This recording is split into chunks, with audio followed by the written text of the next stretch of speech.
Harvey Weinstein's fate is now in the hands of a jury as deliberations are set to start in the movie mogul's rape retrial. And it comes as closing arguments concluded in the 6-week case. Fox 8's Stephanie Bertini is live in Lower Manhattan with more on what we can expect as the trial is nearing an end. Stephanie.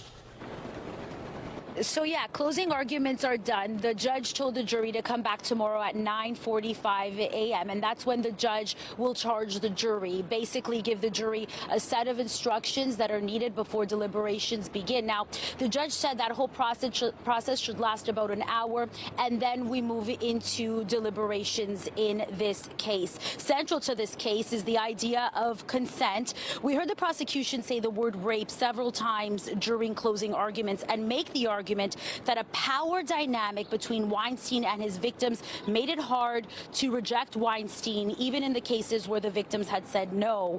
Now, while the defense said in court there is more to consent than a victim not welcoming the sex act, the defense this morning asked the court to declare a mistrial based on a few things. The prosecution had said in closing arguments yesterday the mistrial was denied. Now, over the last 6 weeks, we've watched what is a retrial play out.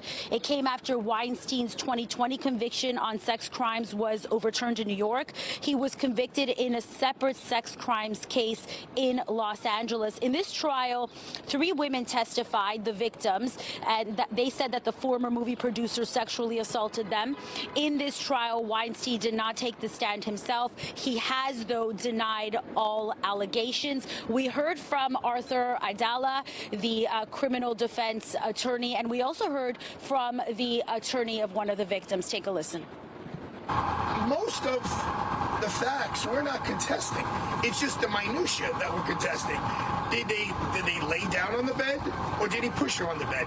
Did he lean in to kiss her, or did he lunge in to kiss her? We're talking about tiny little words and little details. That is the difference between a sex act and a criminal act. Kaya has shown incredible bravery and courage.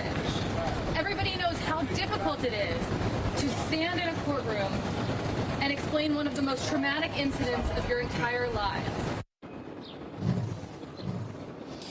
When we interviewed criminal defense attorney Arthur Aidala right outside of the courthouse today after things wrapped up, he seemed pretty confident that his client, Weinstein, will be free from these charges, that he won't be found guilty in this case. Of course, once jury deliberations start, as we all know, this could take any amount of time. There's no determination or predetermination, rather, on how long this will take, but we will be watching and reporting the details as we continue to cover this high-profile case out of Manhattan. Back to you inside. All right, Steph, thank you so much.